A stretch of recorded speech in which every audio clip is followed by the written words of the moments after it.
Hello everybody, Tajri on the God 3 here. Since we live in a world where Pokemon doesn't want us to be surprised anymore, we got introduced to a new form of Lycanroc very early, exactly almost 1 week before Rockruff was going to evolve into that form anyway, thus taking the world by ultimate storm.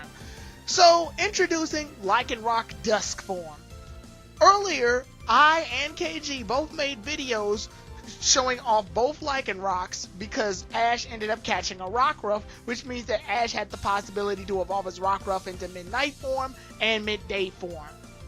So, when this happened, we had a small little debate over what Rockruff could evolve into. KG was more prone to the midnight form since it would be something that was unique and different and have its own character arc in itself, while I was more keen to the midday form because it looked sleeker, it was cooler, and it seemed like something that Ash would use more in battle.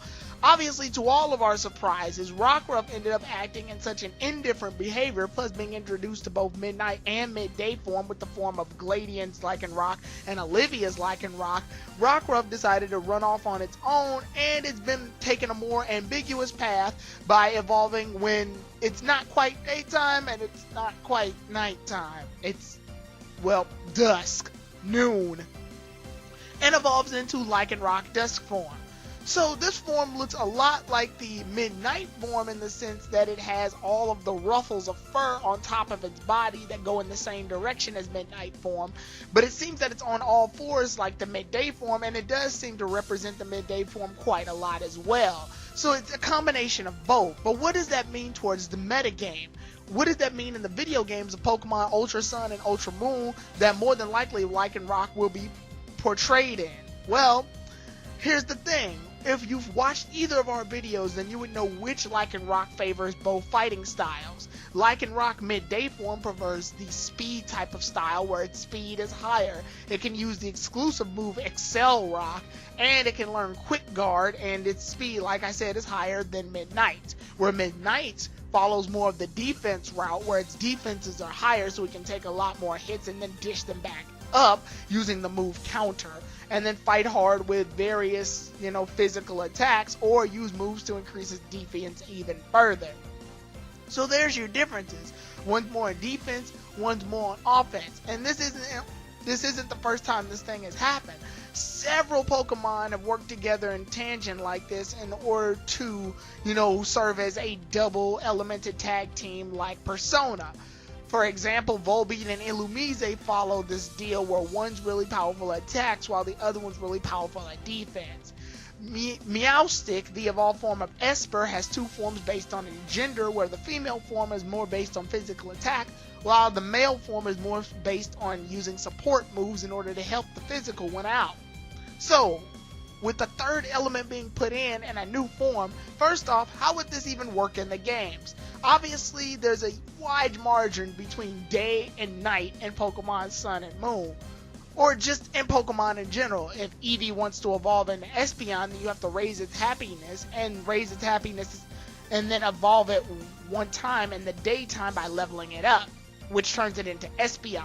But at nighttime, you have to raise its happiness and then level it up one time at nighttime in order for it to turn into Umbreon.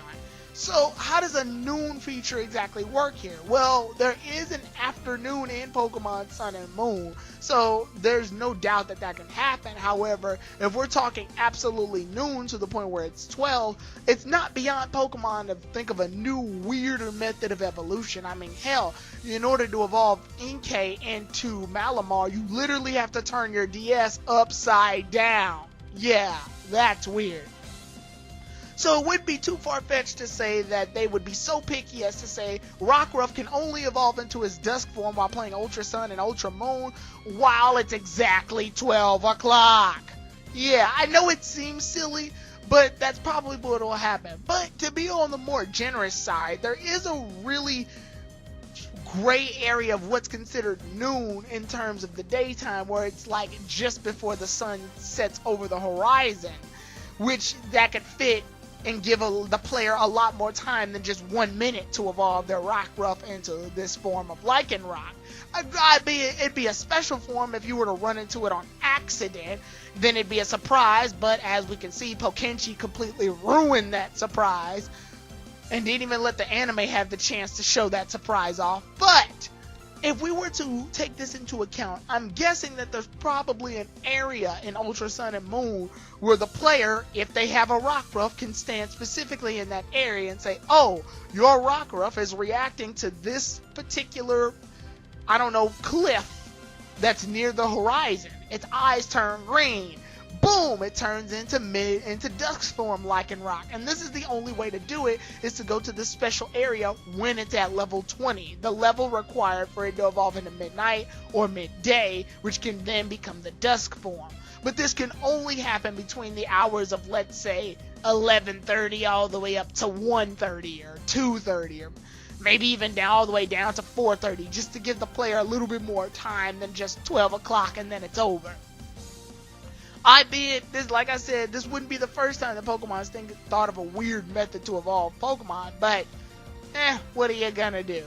Now, on to its stats and how it's gonna affect the metagame and battle. Well, like I said, the Midday form is more based on speed, with having a higher speed than the other Lycanroc, and it is able to use Excel Rock, the exclusive move, and Quick Guard in order to block off against priority moves such as Quick Attack, Bullet Punch, and things like that.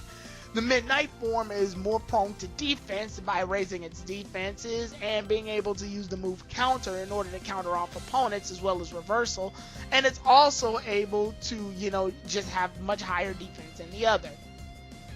But other than that, there's not many differences between the two. So, what will the Dusk form Lycanroc really have strength in? Well, the only thing I could really dissect from this is that it'll more than likely be an offensive attacker, a physical attacker, if you will. From what I noticed, there's still some moves that Lycanroc can't learn that are rock-type moves. For example, Head Smash. Head Smash is a powerful move that is a rock-type move, but for some reason, neither Lycanroc can learn it. However, this Lycanroc more than likely should be able to do it. Also, in terms of attack stat-wise, both Lycanrocs have some decent attack, but they don't have attack powers that go that high. The Midday form has an attack power of 115, while the Midnight form also has a power of 115. So it's not going to be too far-fetched to say that this Lycanroc may have an attack power of 125 or 135 to compensate the fact that it won't be as fast as the Midday form, but it won't be as slow as the Midnight form. But its defenses won't be as high as the Midnight form, and you pretty much get the picture from there. So I can pretty much see this thing having a base physical attack power of 125 or 135, just to compensate it, but it makes him a very heavy hitter. The goal for this Lycanroc would be specifically to hit its targets, like do large amounts of damage on its targets. It'll be a heavy hitter. But the problem is that it won't be able to keep up with Pokemon like Midday form Lycanroc, but it won't be able to put up the defenses of Midnight, meaning that in most battles, it either has to get its stats boosted up before fighting, or B, it's going to have some nice coverage before it even enters the field, otherwise this thing is going to get wrecked. So, with all of that said, what are some other moves that are a possibility for the Dusk form Lycanroc? Well, I noticed the Dusk form Lycanroc has the ability to use moves like Bite and Crunch, but it's not able to use moves like Thunder Fang, Fire Fang, and Ice Fang. It's not too far-fetched for this Lycanroc here, the Dusk form, to be able to use the Elemental Fang moves in order to complement on the fact that it's more of a physical attacker. This definitely helps its, way to fight off against several different opponents and gives it a larger range in order to fight off against opponents because its move pool isn't as limited as its Midday or its Midnight form. If anything, this Lycanroc will probably have a larger move pool just to complement on the fact that it's more based around attacks and not defense or speed. So, with that all being said, those are my primary thoughts, and it's really cool that Ash does get an exclusive Lycanroc that in a few months won't really be exclusive to just him. But it is cool that when it came to the conflict of which Lycanroc Rockruff will evolve into, he ended up choosing a middle route that we both weren't expecting. So this basically means that KG and I both lost the debate, but regardless, we did get something out of this debate. Whether it be the Midnight form or the Midday form, we ended up getting a new form out of all of this, and that's very welcoming as well. So with that said, what are your thoughts on this new Lycanroc, and how do you think it'll battle? Maybe it could even be a special attacker. I mean, hell, there are moves like Ancient Power and Power Gem that will allow it to use specialized attacks, but I kind of highly doubt that because the show's been sort of edging towards Ash's Rockruff using more physical based attacks. But with that said, I'll see you all then, everybody. Tyrone the God 3 out.